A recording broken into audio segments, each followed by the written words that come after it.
Bismillahirrahmanirrahim. Assalamualaikum warahmatullahi taala wabarakatuh. Kepada Profesor Madya Dr. Muhammad Izam bin Haji Muhammad Hamzah, saya Kamarul Arifin bin Abdul Majid, nombor matrik P118671, akan membentangkan konsep bertajuk perubahan ke arah kelestarian pendidikan melalui kesesuaian ekosistem alam semula jadi. Berikut adalah isi kandungan dalam pembentangan saya pada kali ini. Yang pertama adalah tajuk, seperti mana yang kita sedia maklum tadi. Yang kedua adalah abstrak. Yang ketiga, pengenalan. Yang keempat, teori dan model. Yang kelima, kajian literatur. Yang keenam, dapatan kajian. Yang ketujuh, perbincangan dapatan kajian. Yang kelapan, isu-isu di Malaysia. Yang kesembilan, implikasi terhadap sistem pendidikan di Malaysia dari aspek perubahan. Yang ke-10, kesimpulan. Dan yang ke-11, rujukan. Kita mulakan dengan abstrak. Abstrak kata konsep ini adalah salah satu rombakan terbesar dapat dilihat melalui trend tahun semasa, iaitu perubahan lengkap proses pendidikan dan pembelajaran PMP untuk pelajar dan guru di seluruh dunia.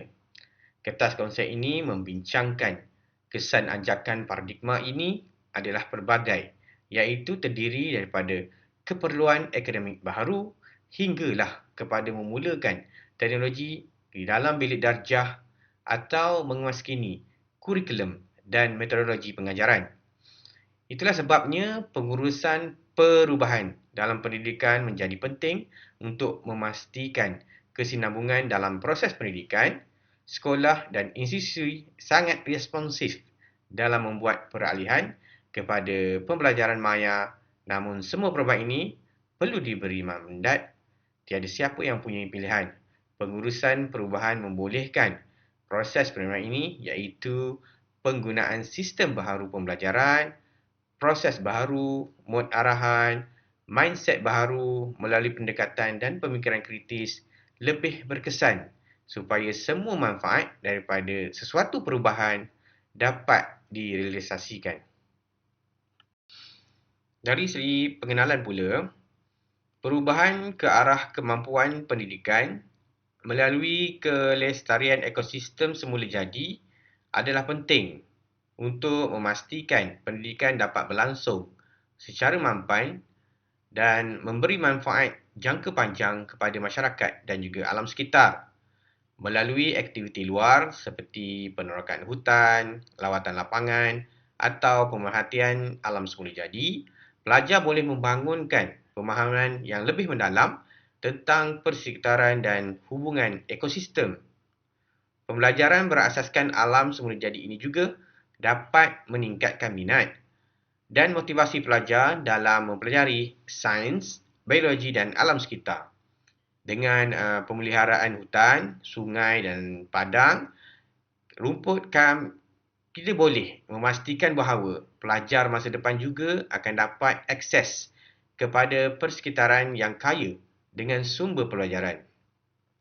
Program pemeliharaan dan pemulihan ekosistem juga boleh melibatkan pelajar dalam aktiviti seperti menanam pokok, pemulihan habitat atau pemantauan alam sekitar, menjadikan mereka sebahagian daripada usaha untuk memelihara alam semula jadi. Berikut diterangkan pula tentang teori dan model. Model 8 peringkat kuarter 1996. Pertama adalah mencipta keperluan. Yang kedua, membentuk pakatan yang kuat. Yang ketiga, mengembang visi perubahan. Yang keempat, sebarkan visi perubahan. Yang kelima, menghapuskan halangan perubahan. Yang keenam, membentuk sasaran jangka pendek. Yang ketujuh, terus laksana perubahan. Dan yang kelapan, menggabungkan perubahan dalam budaya. Model ini dimulai dengan mengenal pasti keperluan perubahan yang cukup meyakinkan untuk menjana sense of urgency.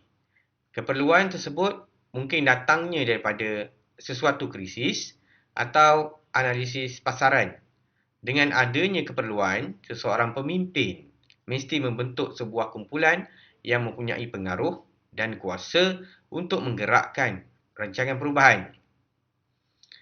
Seterusnya adalah pembentukan visi dan strategi. Akan dibuat oleh kumpulan tersebut dan seterusnya berusaha untuk mencapai visi tersebut. Setelah semua ahli memahami visi, pemimpin dan ahli perlu berhadapan dengan sumber yang menghalang perubahan. Apabila rintangan itu dapat diatasi, pelaksanaan dimulakan secara besar-besaran.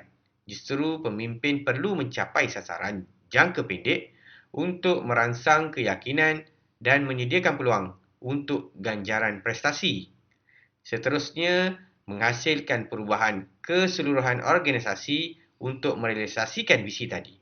Apabila perubahan diterima sebagai sebahagian daripada budaya organisasi, proses perubahan lengkap dan sempurna dapat diperkukuhkan. Seterusnya adalah teori ramadan yang kedua, iaitu teori difusi inovasi, iaitu perubahan yang dikembangkan oleh Everest M. Rogers yang dikenal luas sebagai teori yang membahaskan keputusan inovasi.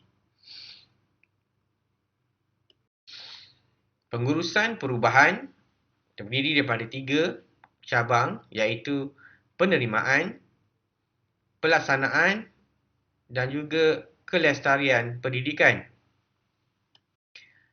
Teori penyebaran inovasi Rogers dibangunkan oleh Avogadro.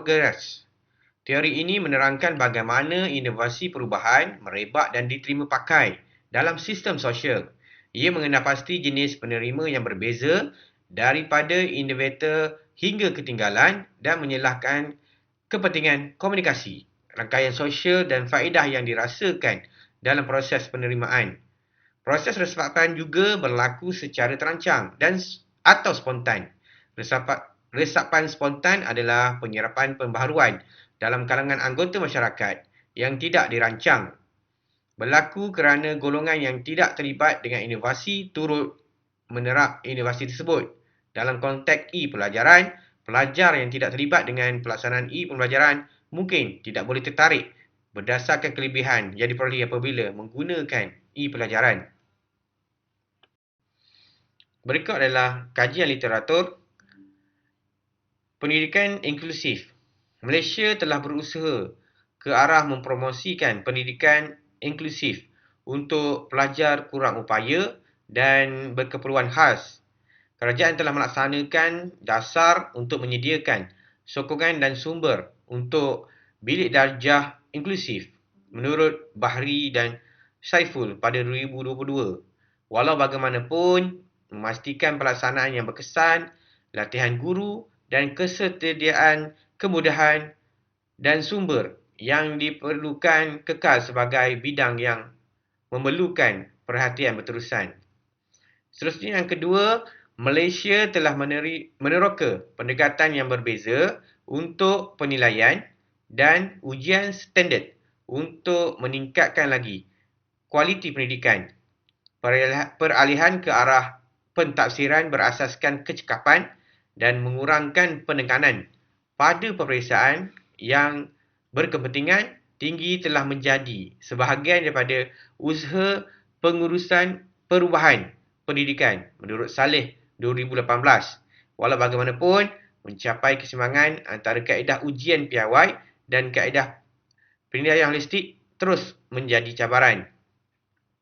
Yang seterusnya untuk kajian literatur, pengurusan perubahan pendidikan yang berkesan memerlukan dan memastikan guru dilatih dan bersedia dengan secukupnya untuk inisiatif baru. Malaysia telah menumpukan pada meningkatkan latihan guru dan program pembangunan profesional untuk menyokong perubahan kurikulum dan metodologi pengajaran. Walau bagaimanapun, memastikan pelaksanaan yang meluas dan sokongan berterusan untuk guru kekal juga sebagai cabaran yang berterusan menurut Taha dan Najib pada tahun 2019. Berikut adalah dapatan kajian daripada artikel 1 yang telah saya pilih, yang bertajuk A Developmental Pathway Towards Leadership for Educational Change. The Educator Experiences of the Educational Scholar Program. Hasil dapatan pada artikel tersebut ialah satu tema telah diterokai sebagai laluan pembangunan ke arah kepimpinan untuk perubahan pendidikan. Dia terpecah kepada 4 kategori: bermotivasi untuk perubahan pendidikan, kolaboratif pelajaran melalui aplikasi pengetahuan, ketegangan ejen perubahan dan tanggungjawab yang dirasakan ejen. Menurut Fatimah Kashmiri 2022, para peserta menganggap ESP sebagai platform untuk meningkatkan keupayaan kepimpinan untuk pendidikan perubahan melalui biasiswa pengajaran dan pembelajaran, menggunakan ESP sebagai program pembangunan fakulti untuk melatih pemimpin pendidikan untuk perubahan.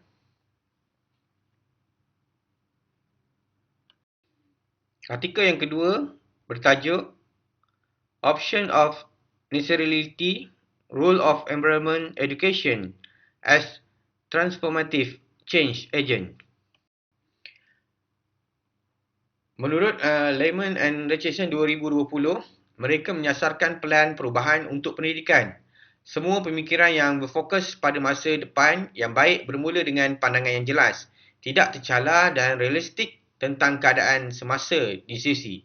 Pelbagai aspek demi perubahan ditekankan. Yang pertama ialah kewangan, yang kedua penggunaan fakulti dalam talian, yang ketiga infrastruktur teknologi, yang keempat penyelenggaraan dan operasi, yang kelima pelibatan pelajar, yang keenam maklumat dan yang ketujuh pihak berkepentingan.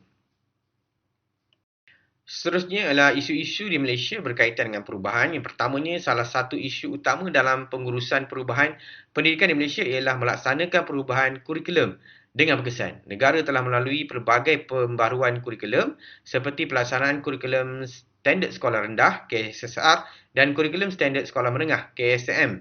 Walau bagaimanapun, perubahan ini selalunya memerlukan pelarasan yang ketara daripada guru dan pelajar yang mungkin mencabar untuk diuruskan. Yang kedua adalah latihan guru dan pembangunan profesional.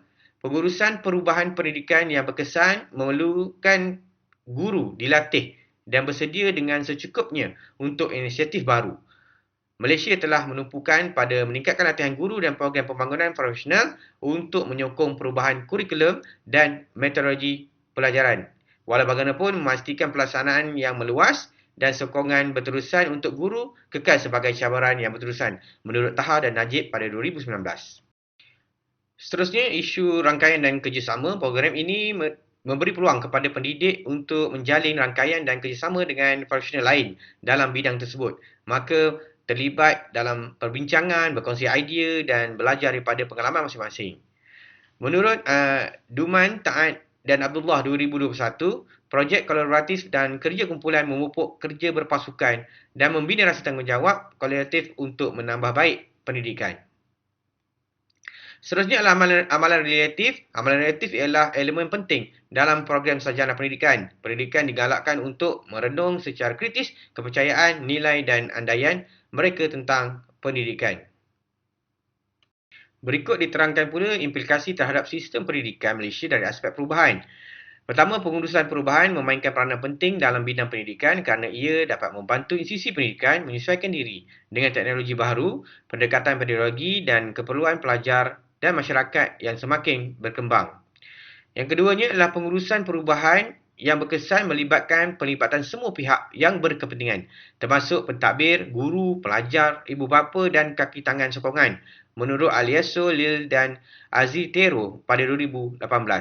Secara keseluruhannya, pengurusan perubahan yang berkesan dalam pendidikan menggalakkan ketangkasan, kerjasama dan meningkatkan perterusan. Ia memperkasakan institusi pendidikan untuk menghampiri cabaran yang kompleks, menerima inovasi dan menyediakan pendidikan berkualiti tinggi yang menyediakan pelajar untuk berjaya dalam abad yang ke-21. Secara kesimpulannya, dengan kerjasama organisasi alam sekitar, kumpulan komuniti atau pihak berkepentingan yang lain, sekolah boleh mengembangkan jangkauan pembelajaran mereka dan menyetupadukan pengetahuan tempatan ke dalam kurikulum. Pendidikan tentang kelestarian, mengajar pelajar tentang prinsip kemampanan dan kepentingan, mengekalkan keseimbangan antara manusia dan alam semesta adalah kunci untuk mengubah minda mereka. Melalui program pendidikan yang melibatkan pelajar dan dalam perbincangan, projek dan tindakan nyata, kita boleh membentuk sikap yang menjaga alam sekitar dan menggalakkan mereka mengambil tindakan positif dalam memelihara ekosistem semula jadi. Sekian, terima kasih.